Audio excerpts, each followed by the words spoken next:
Hello, I'm Dr. Brandt Gibson, and tonight I would like to talk to you about osteoarthritis. As I was going through this videos that we've done in the past, I noticed that even though I've talked about arthritis, I haven't directly talked about osteoarthritis. Osteoarthritis is the most common arthritis that we run into in the body, especially in the feet and ankles, and it is more of a traumatic type or overused type arthritis, where you're actually injuring the cartilage and the bone in the areas and creating the arthritis in that area. And it's not necessarily an autoimmune disease or infection or some other cause that could actually lead to an arthritis. So in this case, it's direct use, and for that reason, it's going to be more common in older individuals.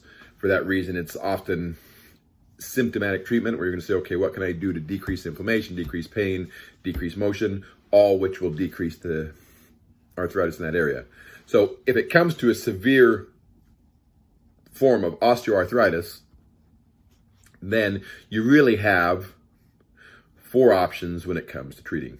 Number one, you can live with it. Say, okay, I know why I hurt. I'm just going to live with it. And when it gets bad enough, I'll worry about it at that point. Number two, you can treat the symptoms. Ways that you can treat the symptoms is you're basically saying, okay, what kind of things can I do to decrease swelling and decrease pain?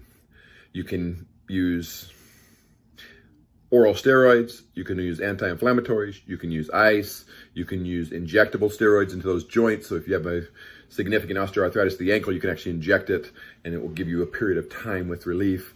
You can use the laser treatments, again, to decrease swelling, decrease pain, and stimulate healing. The problem with any of these treatments is they're temporary. They're not going to fix the problem long term, and you're going to have to keep coming back. So you're basically symptomatic treatment, which is recurrent treatment, and you'll keep doing it as needed. Number three is you can find ways to limit the motion of that joint.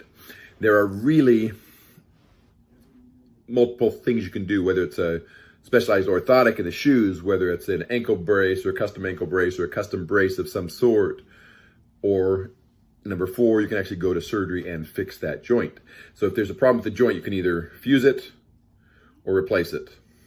And fusing it is probably the most common a lot of times in the foot and ankle because replacements have not been as effective. When you get to smaller joints, it has become more effective when you use like just a partial, you cover part of the joint with a joint cap, for example, or whatever. There are becoming more and more common that there actually are some good ankle joint replacements that can be done. However, I've never done those. This is Dr. Brandt Gibson, and this is your Podiatry Tips Day 128. And this is